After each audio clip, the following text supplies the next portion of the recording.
All right, this is going to be the part two interview with our friend Mark Eglinton, the author of Satoshi, Hero Villain, the man who built Bitcoin. Check out his book. I'll put it in a link below. You can get it on Amazon if you haven't already read it. I highly recommend it. We're going to go through we're going to talk about the proof chapter today, and also the satire chapter, chapter 10, and then also go through the unmasking. So we left off last time on the unmasking, which is the Wired Gizmodo period, end of 2015, where they published they did the research, they found out this guy was Satoshi Nakamoto, and they published it, put it all over the internet. That comes out. So we left off, and then the Fed raid happens, in Australia. So we left off right around there. We're going to pick back up along the story, along with that, and then go into the last three chapters and jam pack this whole thing into a part two. So be sure to check out part one. I will put out a little tag here in the video and for part one, so you can catch it here at the beginning, and it'll also be at the end of the video. So stay tuned all the way to the end. It's going to be freaking cool. This is I've listened to this interview a number of times, and it's compelling. It's a fascinating story about the history of this whole thing. And just a quick background premise on from the first interview. We got on the record that Mark was really hired to be a neutral party. He didn't come in like in crypto. He's not an investor in crypto. Okay. He actually hadn't really even explored any Bitcoin or crypto at all. And when he came in, he was hired to just basically, he was commissioned, he was contracted an agreement to get access to Craig, through Calvin and Stephen Matthews, that he would get access to Craig and he would write Craig's involvement in Bitcoin and an unbiased approach and evaluate the entire picture, one side, other side, everybody's views. And he made clear on his last interview that he reached out to all sorts of people, including people who were involved in COPA and the trial that were up there on the bench. Some of the board members of COPA, Adam Back to name one, that he reached out to, and they decided not to comment, or they didn't respond. So he's done, from the last interview, he's gone over and above to really get the story from everybody. And then this book was obviously published right before the trial started. Trial didn't even it was published right after the trial ended, actually.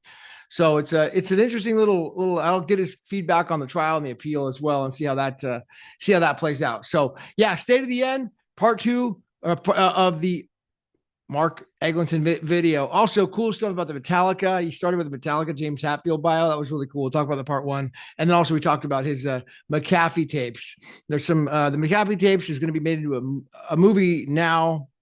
I can't say anything more about that, but that's what he's allowed me to say. And the McAfee tapes is a book. It's going to be into a movie coming out soon, into a theater near you. Stay tuned to the end, and I'll see you at the top.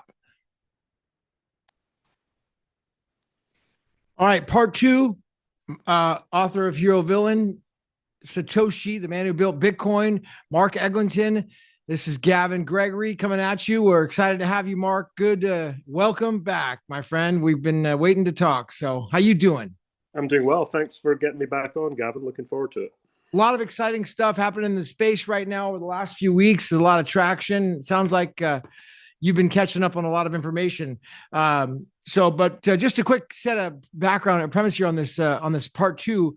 We left off last time around the 2015, end of 2015 era with the Wired and Gizmodo's magazines. And we're right around chapter, I guess if anybody's following along in the book, this would be going into chapter right before proof, unmasked.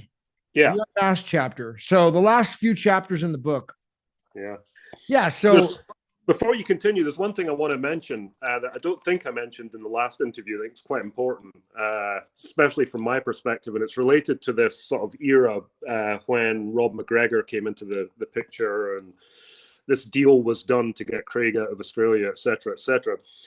There's a section in there that describes Rob McGregor and Stephen Matthews digging around the offices of De Morgan and during this chaotic time and finding this piece of paper in the back room that appeared, or they claimed was kind of the smoking gun of Craig having been involved in blockchain technology prior to 2007. I think it was 2006, they said. Now, this piece of paper has always really bugged me because if it was it appeared to be the thing that made Rob McGregor commit to the deal. And if that piece of paper was that important in order to initiate a deal of this size, I always thought that that piece of paper should have been retained.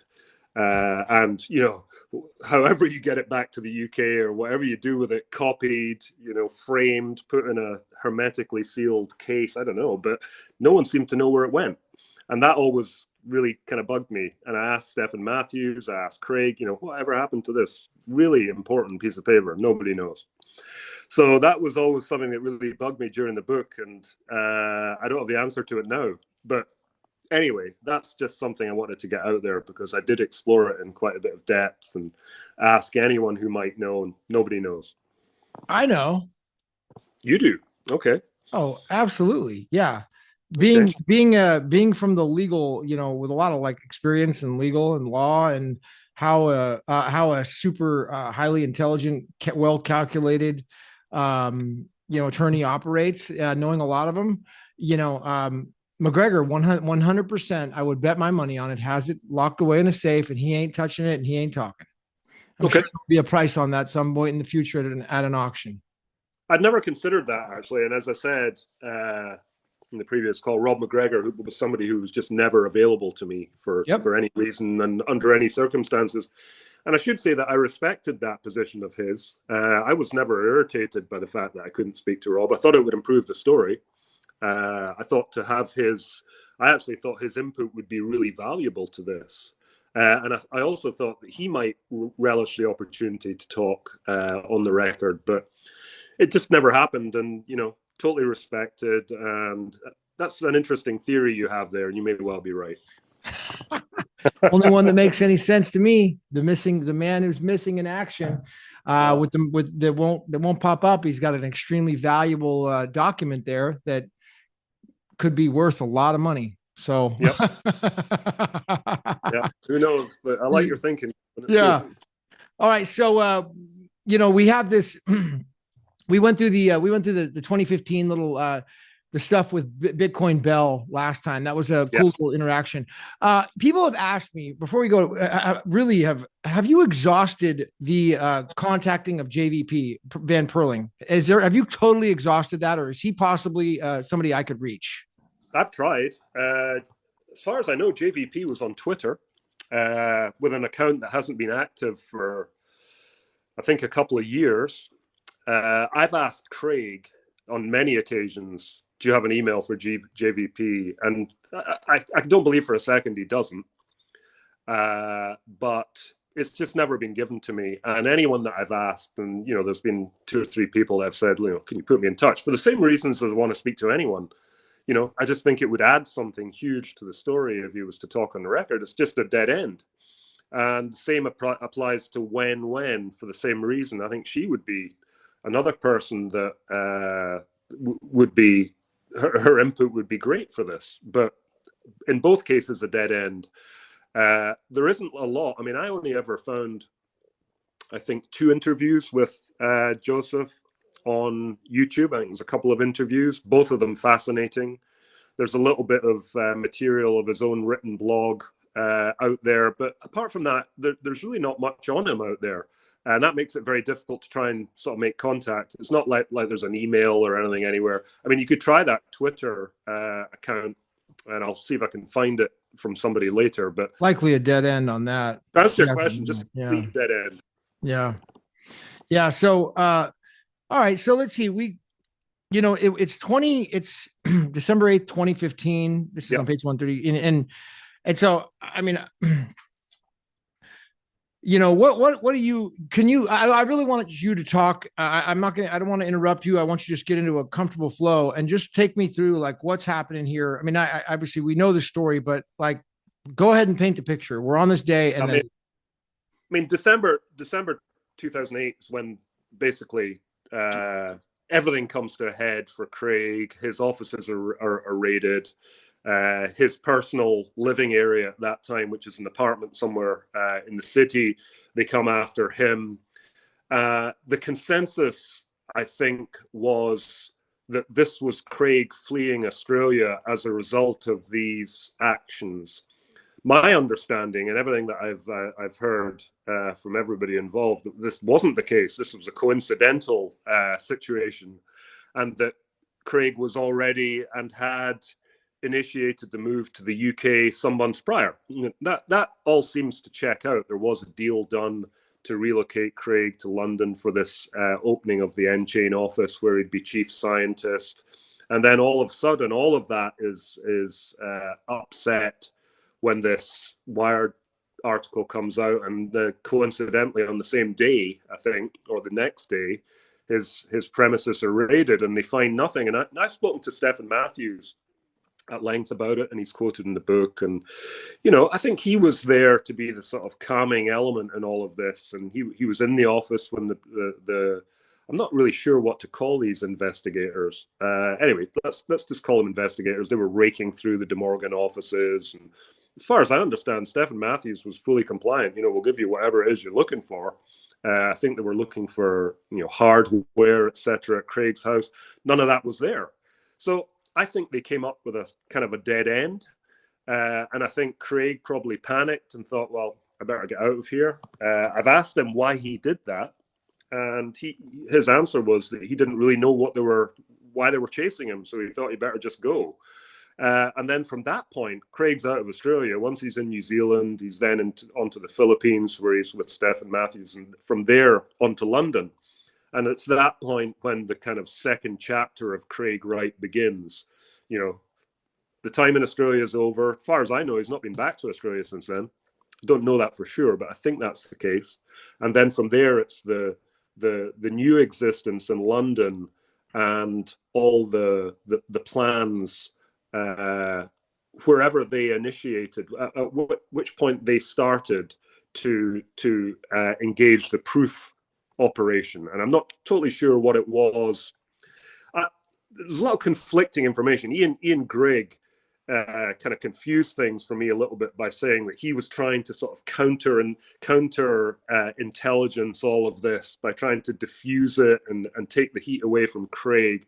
I'm not sure how that all fitted in, to be quite honest. All I know is that something happened in London in early 2016 that pushed forward this whole proof plan. And as we know, the proof plan was chaos in every respect. Yeah. So chapter 9 starts out with Wright's, where you say, quote, Craig was calling me every 10 minutes saying, where are you? Mr. Matthews remembers. He seemingly is high stressed, and understandably so. I'm at once at Terminal 3, Matthews called Wright. Where are you? He asked. Oh, I'm in a yellow. What are you wearing? I'm in a yellow t-shirt and I'm wearing a white beach hat. A Wright habitual suit wearer. I'd purchased some uncharacteristically casual clothes at Auckland Airport and the means of remaining low key. He knew all too well that his face would be everywhere, newspaper stores, and he had to be trying to flee Australia. So he's now going into where was he? Where was this at this point? This was Auckland, New Zealand. I think my understanding is that when he landed in Auckland, I think he knew that, certainly down in Australia and New Zealand, this was going to be big news. I mean, it was all over the news channels, and I think he just wanted to stay under the radar. And, as everybody knows, Craig was famous, still is famous for his sort of fancy suits and all that kind of thing. And I think he would have stood out like a sore thumb in Auckland Airport in a suit. So I think he was trying to dumb it down a little bit. Whether that worked or not, I don't know. Was it like Wanted? Was it that like on the news stations, or I don't think it was like the Wild West where they had the poster on the wall, but there may not have been Wanted at all. This might have just been Craig assuming or maybe overestimating how much attention there was on him. But regardless, his decision was to wear these clothes, and it must have been quite a sight. Yeah. So now let's see, we got the author. This is 146. O'Hagan came into Craig's office after being approached at the request of Mr. McGregor and asked where it would be interested in writing a book about Satoshi Nakamoto and the extension documenting the birth of the new company N-Chain. And then O'Hagan was Rob's idea, and he was brought into the office, and there was a contract, and it even showed me, but I later found out that it never got O'Hagan to sign the damn thing. Wright says. So I don't know. I think this is a confusing one because I know Andrew Hagen very, very slightly, and his position was to document N-chain, the beginnings of N-chain, and obviously the beginning of N-chain encompassed Craig's Satoshi-ness. I think the focus was definitely on N-chain. I think they were trying to capture a new company in this new blockchain world evolving in real time. And that obviously involved O'Hagan sitting with Craig, et cetera, et cetera. I think that, and I don't want to speak for Andrew, but I think that one of the conditions for him was that he was going to get cast iron proof that Craig was who he was. I think that was what he wanted. He felt that the integrity of any book he wrote would be compromised if that proof wasn't there. Now, my understanding is that because the proof was never forthcoming, or the later proof exercise that's described in the book essentially failed, I think Andrew Hagen might have not signed the contract. I know he didn't take payment in the end because he didn't feel that he could write the book that they wanted him to. And in the end, everyone will know he went and wrote his own book, or he wrote this story as part of a book that's excellent. And it's actually, talking while we're on Andrew Hagen, I think Andrew Hagen's account of it is as balanced as you'll get. And the thing worth mentioning is that Andrew Hagen saw a signing by Craig in person. He might have seen two. And nobody has ever questioned Andrew Hagen's story. I mean, Gavin Anderson's had quite a bit of pressure, and he's come out himself and said, "Oh, it could have been bamboozled" or whatever. No one's ever said that about Andrew Hagen.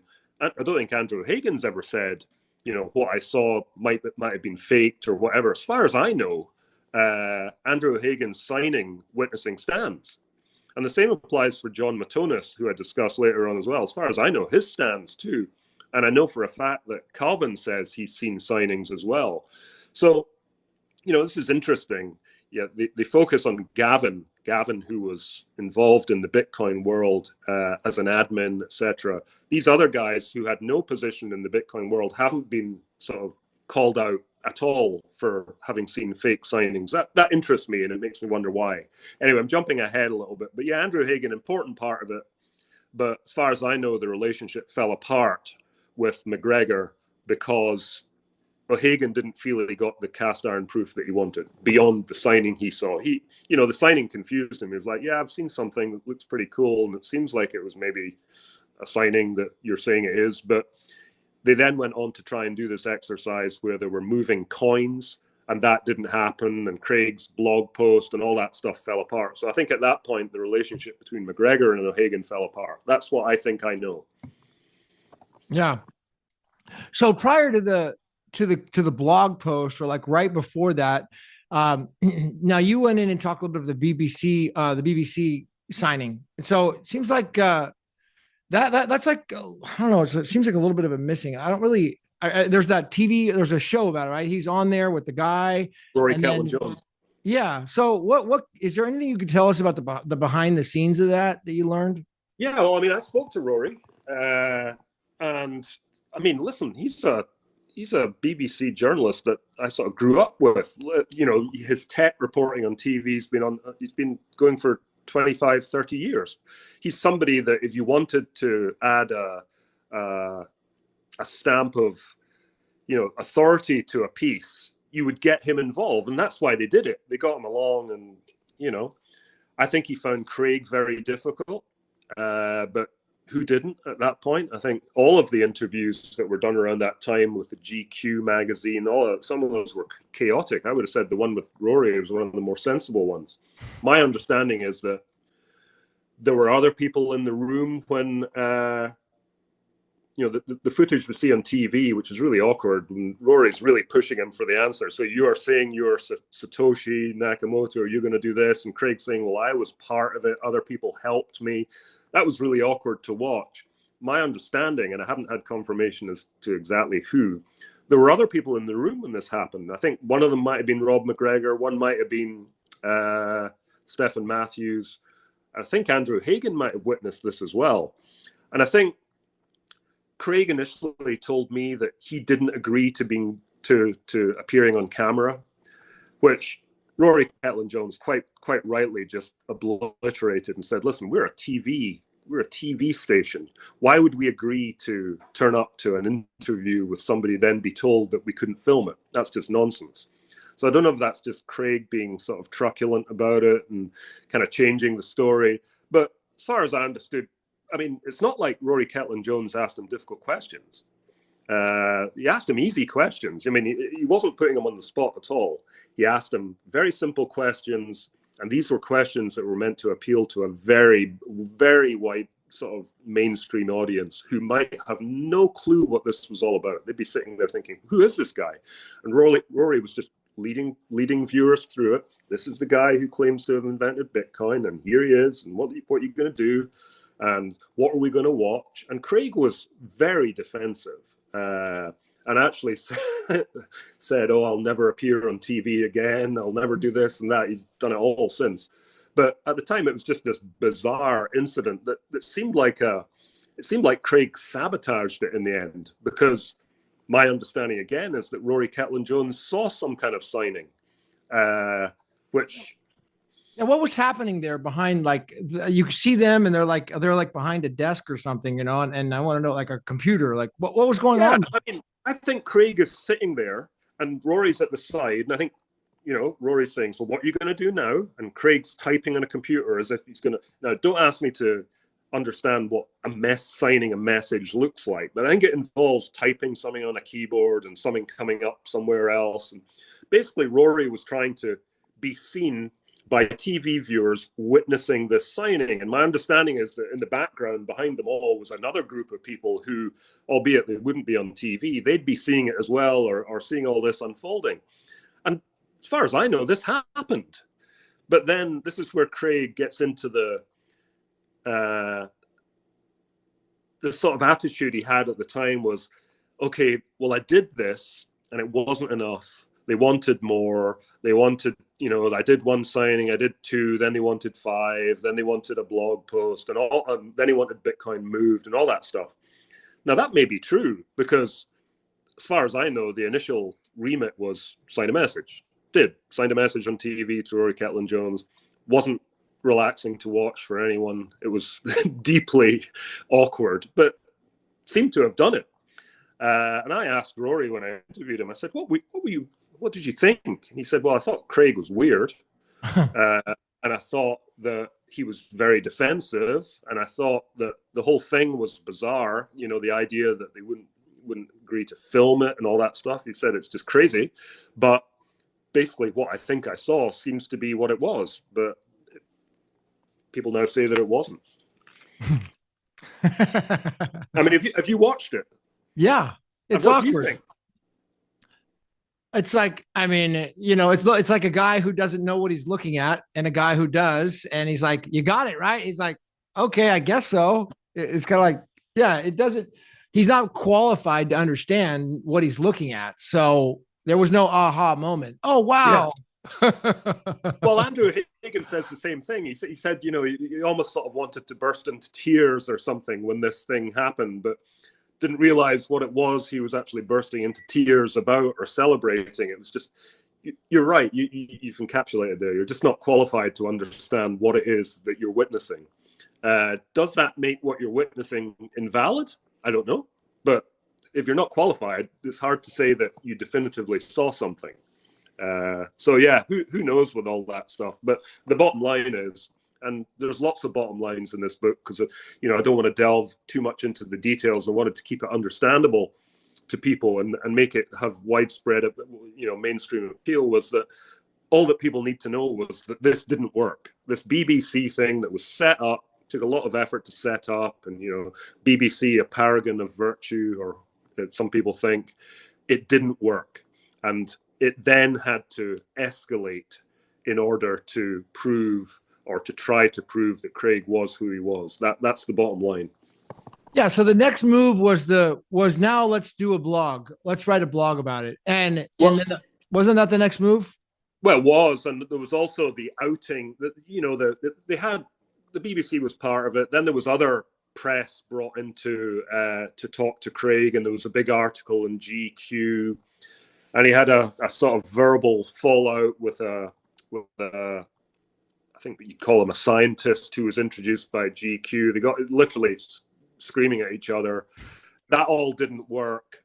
And I think it then got to the point where I think McGregor, I think I'm right in saying it was Rob McGregor. So listen, the only way that you're going to prove anything is by moving Bitcoin, some sort of blog post that proves something. And you know, Ian Grigg encapsulated it best when he told me that the two worlds that had collided here, the PR machine that was running this whole process was, you know, used to different type of people from Craig, and he described it as they were trying to put on a rock show, and that Craig just isn't a rock star, and the whole thing with the whole ideology of both sides just completely clashed. And now, in retrospect, was that the wrong approach? Maybe. But, you know, if I was Rob McGregor and I was in the situation he was in and, you know, trying to come up with a way to conclusively prove this guy, I probably would have gone down the same route. Would I have expected some of the results with Craig? No, but I mean, you can't predict what Craig's going to do. But the bottom line, it wasn't working. And it's important to say that as all this was going on, Craig's mental health was just dropping off a cliff. Craig was in real, I think it's really important because Craig was in a lot of distress, a lot of discomfort. He didn't know who to trust, and he was getting increasingly anxious about what it was he was being asked to do. He always said all I wanted to do was come over and, you know, be a scientist, get my whiteboard and do the work. He did not want to do any of this. And there was a lot of conflict between him and McGregor, as far as I understand, about what the deal was. Craig claims that the deal wasn't what happened. And, you know, I think in the end, Stephen Matthews ended up kind of wedged in the middle. You know, Craig saying to Stephen, listen, I don't want to do this. And Rob McGregor's in Stephen's ear saying that he has to do it. And then Stephen has to say to Craig, well, you know, you kind of have to do this. And whatever this is became the next thing, whether it's a blog post, whether it's the, you know, moving coins, which never happened. Basically, Craig was just being pushed and pushed. And the longer this went on, the more stressed he became, to the point where, as people know, people dismiss this suicide attempt. As far as I understand, it was a suicide attempt. Some people will call it a cry for help. Call it what you want, but Andrew, but in the book, didn't I read that he was flat out, like he wasn't just laying there bleeding. Hey, can you help me? He was passed out. Yeah, That's serious. And I've spoken to Andrew Hagen since and said, you know, he said I saw Craig and it was disturbing. You know, what happened wasn't just some, you know, frivolous attempt to divert attention away. It didn't appear like that to them. It seemed like something more serious. And, you know, people can say what they like about whether they agree with Craig's autism, Asperger's diagnoses. They can say what they like, but the bottom line is he was under extreme stress and did something completely out of character as a result of that stress. And at that point, I think Rob McGregor realized we're not getting anywhere here. This isn't going anywhere. We're never going to prove it. I think Rob McGregor was pretty much out at that point. That seemed like immediately he pulled the plug and signed a deal shortly thereafter. Yeah, I mean, I think it's important to say that, and this is only what I've heard, that Rob McGregor's vision for what the whole Craig thing could be and what perhaps Stephen Matthews is and Craig's vision for what it could be are two different things. You know, Craig and Stephen will say that the plan was N-chain, all that kind of thing, perhaps some kind of Satoshi reveal at some point down the line. At some point in early 2016, there was more urgency injected by Rob McGregor. I have been told that Rob perhaps had been talking to other people with a view to, you know, packaging Craig up. Here he is. What's the value? And let's just flip this business and make a quick buck out of it. And in those circumstances, N-chain wouldn't have really had a purpose because the business would have been sold. That would have been the end of it. But I don't think Stephen Matthews, as far as he has told me, or Craig, had that vision in mind. And I think that was a major source of conflict. I think that there was fundamental disagreement about what was going to happen. Craig didn't want his ideas sold to, I can't remember who it was that Rob was talking to. Certainly big entities. Silicon Valley, Yeah, yeah. Yeah, Craig's, on record as saying he's not a fan of Silicon Valley. He's probably even less of one now.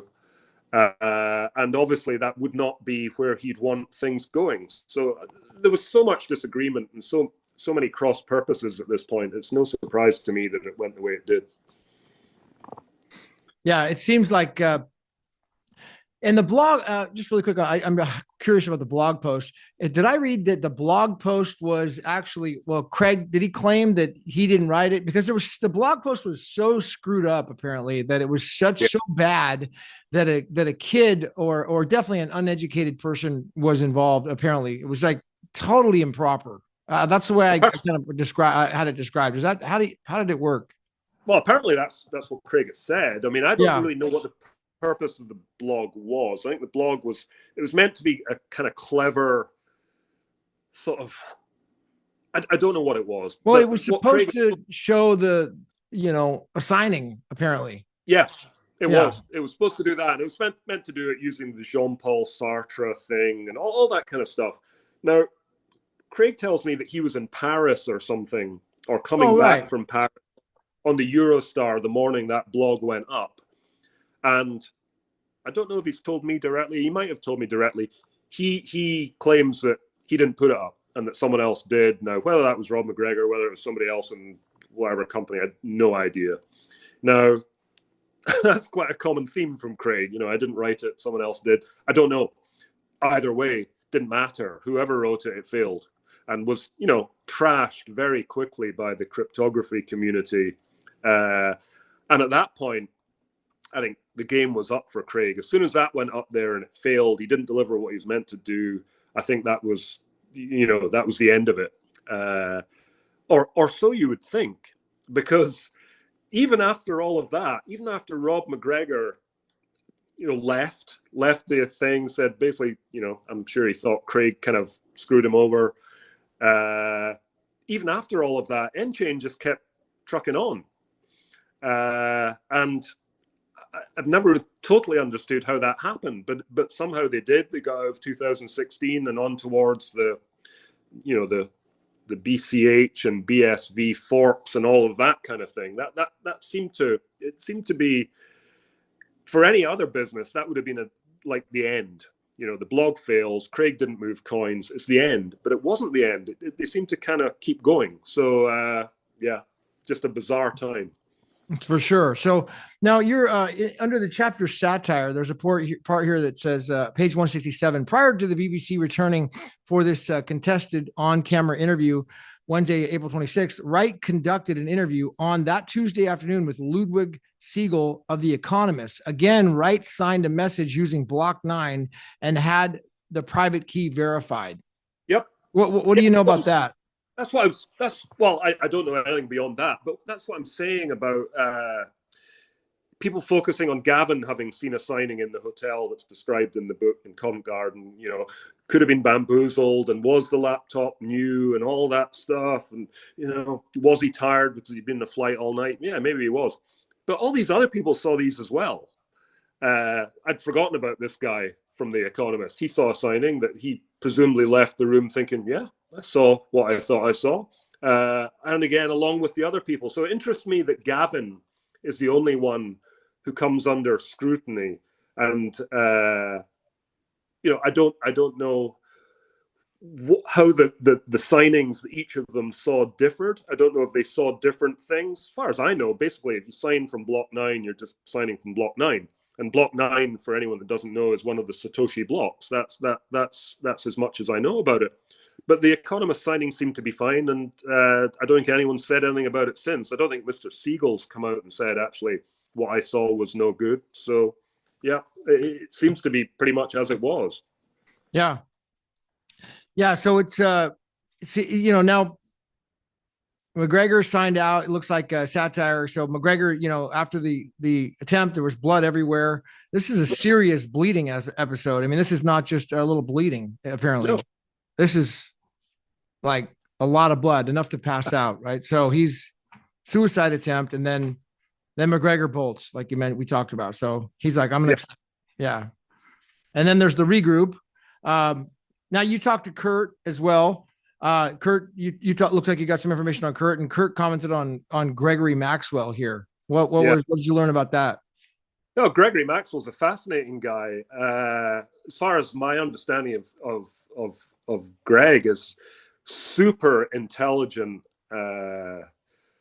I don't know how you describe him. We'd be a computer scientist, all that kind of stuff would be a great way of describing him. But I mean, a very skilled, I think, social engineer. Now, I'm not totally sure what social engineering means. I think it means, using forums, etc., and data to steer discourse in a certain direction, which is a real skill in this day and age. I mean, anything we read on social media or on forums and stuff, I think we're influenced in many cases subconsciously by what the prevailing opinion is. And I think if you can steer that opinion in a certain way, I think it persuades people to a certain viewpoint. And I'm being diplomatic here about this because I don't really understand how it all works. Now, people have said that Greg used, and not just Greg, lots of other people use sort of sock puppet accounts, which I understand to be not real accounts, in order to create arguments to, again, engineer this discourse. And my understanding is that Greg is very, very skilled at this, and that in the modern world is an extremely valuable tool. There's no doubt about that. Beyond that, all I know is that Greg is somebody who doesn't believe Craig is Satoshi, is a member of Blockstream, whose views appear to be completely at odds with anyone in the sort of BSV world. I mean, my understanding of Blockstream is that they would be on the, and I hate to use this word, I've heard people criticize me for using the word small blocker, but I mean, I just think for simplicity, in terms of people understanding the difference, a small block and a big block, I think small block just means a certain type of viewpoint on what the block size should be. It's not a criticism or a sort of label, it just is. Greg was involved in Blockstream, who had differing views from Craig and all these people. That's about as much as I know about him, and that's pretty much what Kurt says. Yeah, that's a fascinating recap. So very interesting, story here about Gregory Maxwell. Now, okay, now we're getting into the Kleiman era. What did you learn about Kleiman's? Well, first of all, maybe you could tell people about who was Dave Kleiman that you learned, and background from there. Yeah, Dave Kleiman, rumored, or it appears based on Craig's story, that Dave Kleiman was someone that he was a completely different guy from Craig. I mean, Craig's an introvert. Dave Kleiman was formerly a bit of a wild guy, I think, who suffered a serious injury and I think was wheelchair bound later in life. Sort of motorbike type guy in Florida. But both Craig and Dave shared a lot of interest in information security, et cetera, and they bonded online. I think I have visions of these guys kind of typing away late at night, sending each other messages and stuff, like kind of pen pals. That's my understanding. We're going back to 2000, I think 2006 and 2007. They say that this relationship started. As far as I know, Craig only met Dave once. At a conference in the US in person. But Craig has claimed that Dave Kleiman was instrumental and certainly a very valuable sounding board for him during the process of creating the white paper. So that relationship was there. There are emails, people will say they're fake, etc., between Craig and Dave Kleiman, where Craig's saying, I can't do the Satoshi thing anymore, etc. It seemed like there was some genuine discourse between the two about this subject. Unfortunately, Dave Kleiman passed away passed away with apparently no money. I should go back a step and say that at some point, Dave Kleiman and Craig created a company together in which Dave Kleiman was entitled to, I think, a large number of Bitcoin at a certain point. And this is where the later case appeared. W&K was the name of the company, Wright and Kleiman. And after Dave died, my understanding is that Dave's brother, Ira, who I think Craig was in touch with at some point, decided to contest these Bitcoin that were held for his late brother. That's my understanding. And this all sort of crystallized into this massive court case whereby the ownership of the W&K Bitcoin was contested between essentially Craig and Ira Kleiman. Well, there's an early video on YouTube, way early, about Craig, and he seems like he's in tears about Dave Kleiman dying. And I mean, it was super early. It seemed very authentic. Did you see that? Yeah, I have, and I've spoken to Craig about Dave, and I don't think Craig has many friends, and I'm not convinced how easily he finds it to make friends. And I think he genuinely did bond with Dave. Certainly, from what I've heard, I spoke to Craig's ex-wife Lynn. When they did meet in person, she was there, and there genuinely seemed to be a lot of bond there. So I think when Dave did die, Craig did lose maybe one of the only friends he'd ever had. I think Craig probably finds it easier to be friends with people online than he does in real life. He may disagree with me, but I think it's easier for him to do that because he can express himself in a way and doesn't need to put himself out there quite as much as he does when he's writing. But regardless, yeah, I think Craig was very upset when Dave died. I think it was a relationship he valued. It seemed like then I remember, I don't know what it was, where I heard this, which court case, but then shortly thereafter, he had reached out to Ira, maybe to send best regards or best wishes or something, and mentioned something about this company and the trust. And then it opened up the Pandora's box, apparently. Well, I don't know in which order this happened, but I think there was communication, and I think Craig made an offer, a preemptive offer, whether it was some kind of settlement or I think it's in the book, I made Ira an offer which he turned down. I don't know what the nature of that offer was. And I'm guessing the purpose of that offer was to prevent this case happening, I think. And whatever the offer was and whatever the dialogue was, it obviously didn't work because the case did end up in court and became this huge thing, which I would say, landmark. It was a landmark case in the context of Bitcoin, I would say. Big time. Absolutely. Yeah. It's the biggest case of all time. Yeah. And the funny thing about the Kleiman, I think Craig, and I certainly felt this, Craig won the Kleiman case. Not totally sure. Do you think it's as simple as that? Yeah, he won the Kleiman case. Yeah, because it was at 100 and what was it, 125 billion or whatever was at stake, and he only ended up having to pay a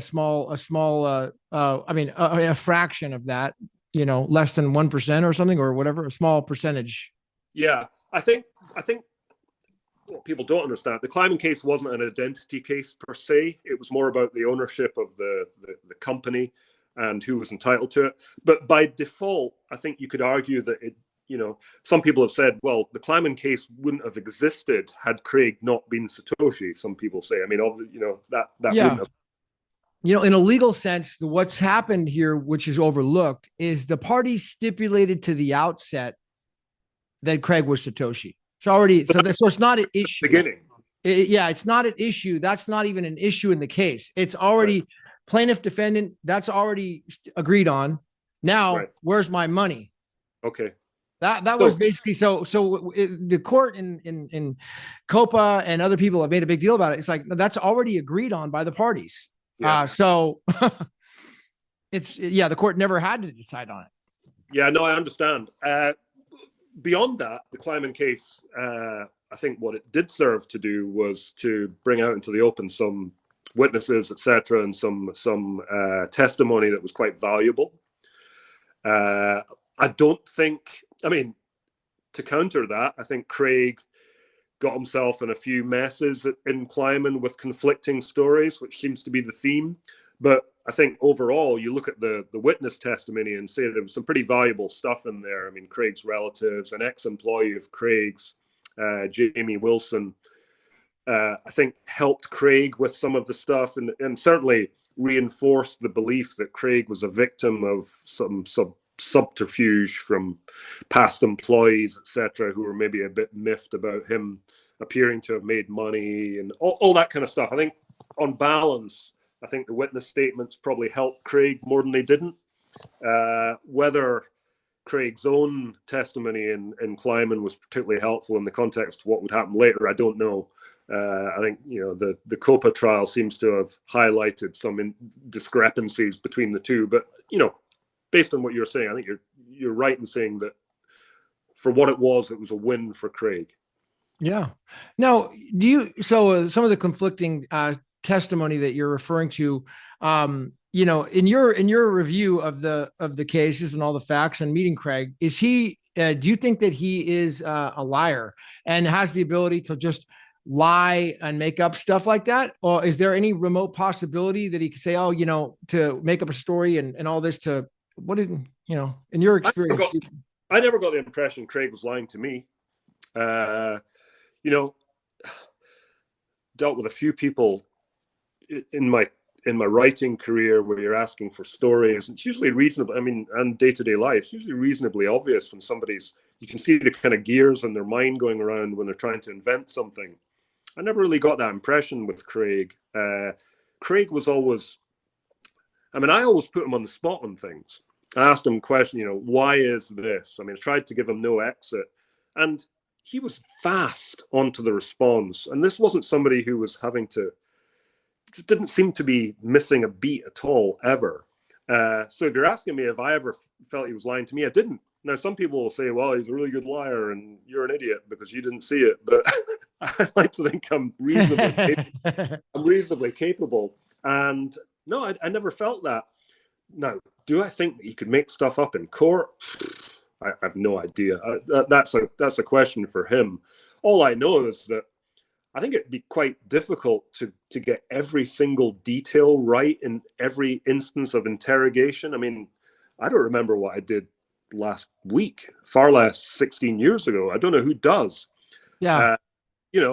If you're on the stand and somebody asks you a question, I think it's entirely feasible you might get something wrong now and again. Now, people will say, well, he didn't just get one thing wrong, he got a whole load of things wrong. But I don't know. But certainly from my perspective, I never felt Craig was lying to me. Yeah.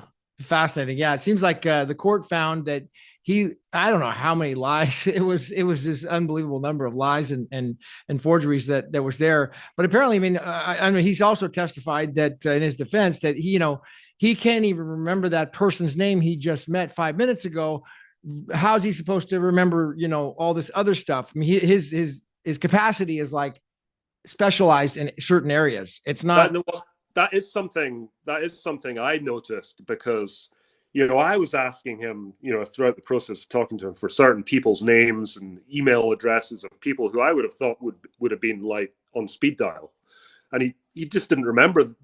In some cases, he didn't remember the names. And in other cases, certainly didn't remember how to contact them. So that is entirely consistent with what Craig is like. Now, his opponents will say, oh, well, he's just doing that to kind of illustrate kind of, I know where that goes, but certainly on a practical day-to-day basis, I noticed that Craig couldn't remember a lot of stuff that you'd think would be really obvious.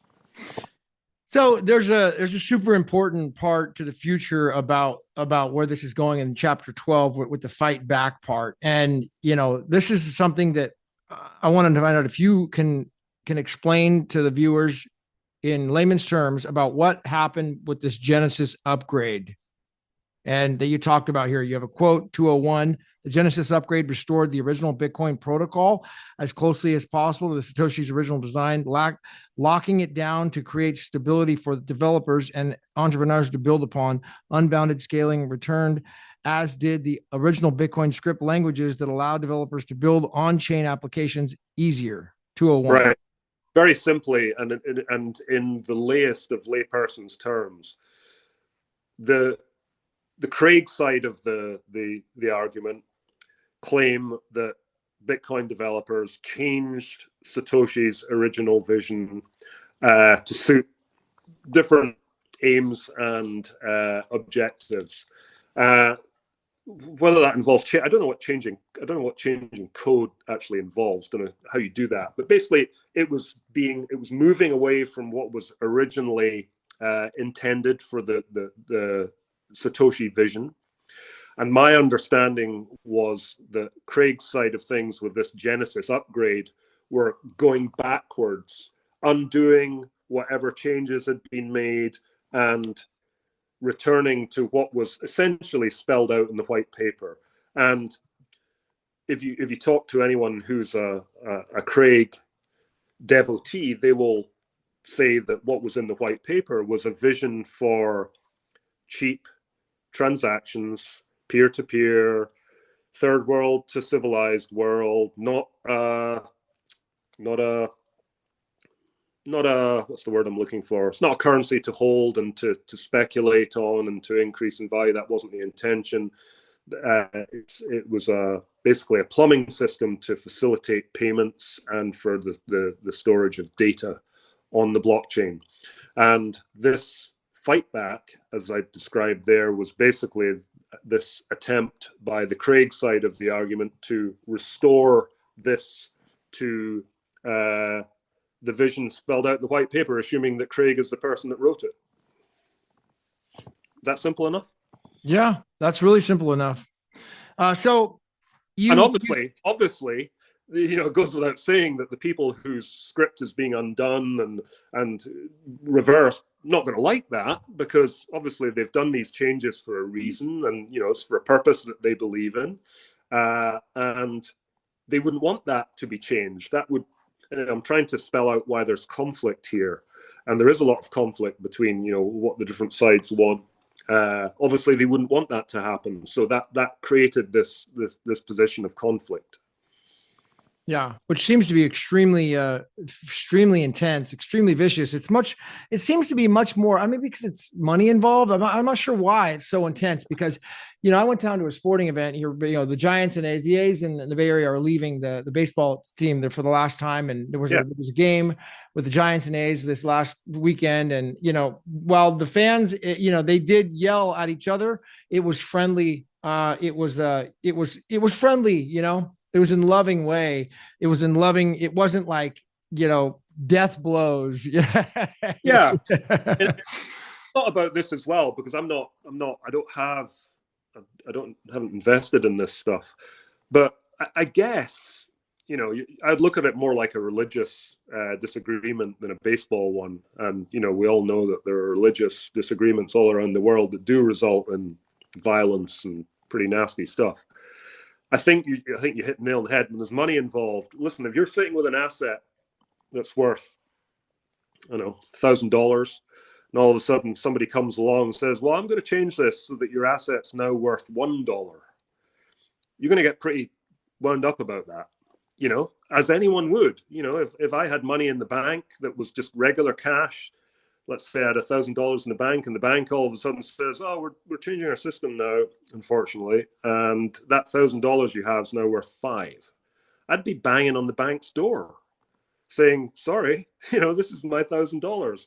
So from the other side of things, I understand why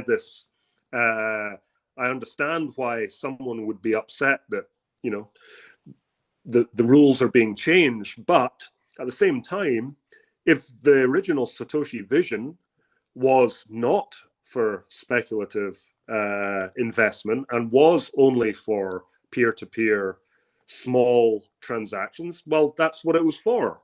So I see why the conflict's there. It's obvious why the conflict's there. How it's resolved, I will never know. But the other side, the investment side, claim that was never the vision for Bitcoin. That peer-to-peer cheap transactions. It comes down to, transaction fees.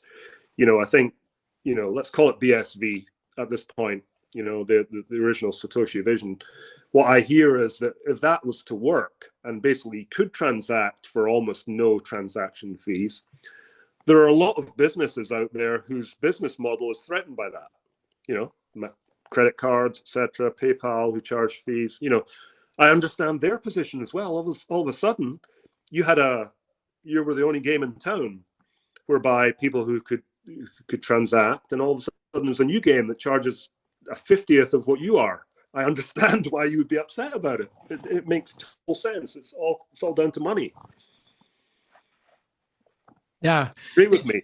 It is all down. It sounds like it's all down to money. That's the big difference here, is that people's investments or money's at stake, and so so we're at the end of the book here. You did reference the stuff about Peter McCormick, and then also Hodlnaut. Did you want to comment on that? Not really. I mean, I've heard. I didn't know. I tried to reach out to both of them. Didn't successfully got interest in heavy metal and all that like I do. I would have loved to talk to him. Hodlnaut, no, don't know much about him at all, other than I tried to get in contact and it didn't work out. I've heard that the Hodlnaut was victimized. I had no knowledge of that whatsoever when I wrote the book. I would never approve of that. Don't really have anything else to say about them whatsoever. I mean, I thought that the case in Norway, again, albeit that Craig lost, and again, it wasn't really an identity case. It was more the issue of free speech. I thought that some of Craig's witnesses were quite valuable in that case in Norway, in the same way as they were at Kleiman. They just added another layer of information from slightly different people, et cetera, et cetera.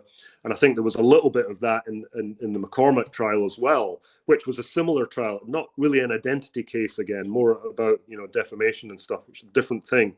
But all of this just brings out witnesses that add something more to the story to make it more interesting and to give a few more layers to it. That's about as much as I can say about those.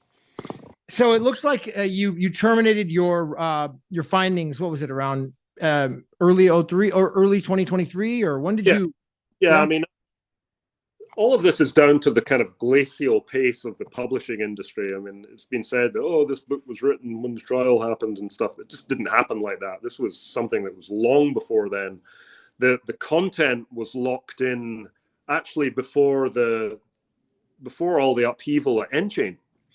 I'm not sure I would have put anything in about that, to be honest, because I'm not sure that's. I don't know how important that is. So that's the Ager Hansen, dispute at Enchain, who was the former CEO. Never met him. Never had any dialogue with him whatsoever. But I do remember that when the content was locked in at the publisher, there was part of me that was thinking, should I be writing an afterword? Because I don't know where this is going. Is this going to be important? In the end, I just didn't do it because I didn't think it was. And I don't think they could have done it anyway. So to answer your question, the blueprint for the book was in place long before all of this. Would I have liked to have written like 3 epilogues and 2 afterwards to encompass it? I would have loved to.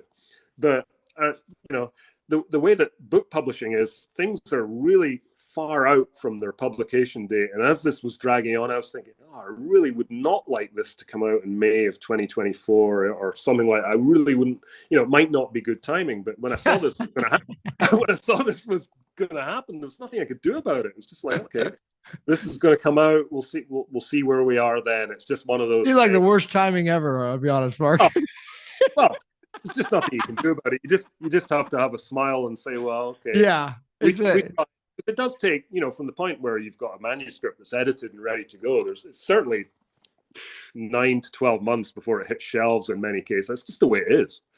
Would I have liked to have changed it? Absolutely, but that's life, Gavin. Yeah, it's such a fascinating story. The character development, the way you describe people, the way you build the characters in the book is just so enjoyable to read and visualize, and it's easy, fun reading. And I'll tell you, for those who don't read a lot, a lot of young people don't read like they used to. It's like, this is one of those books that you could really enjoy and learn about the characters. I think that's your one of your strongest skill, and you talked about in the first interview was like you really get into the characters. Like that's. Well, I think I said in the first interview when you asked me what the sort of motivation was, and I'm not in the Bitcoin world. I'm not in a lot of the worlds that I write about. What I am in is the people world when it comes to writing books, and whatever I do in the future, it'll always be people. I'm fascinated by what people do and why they do it, and I'm also quite interested in inserting myself into that world and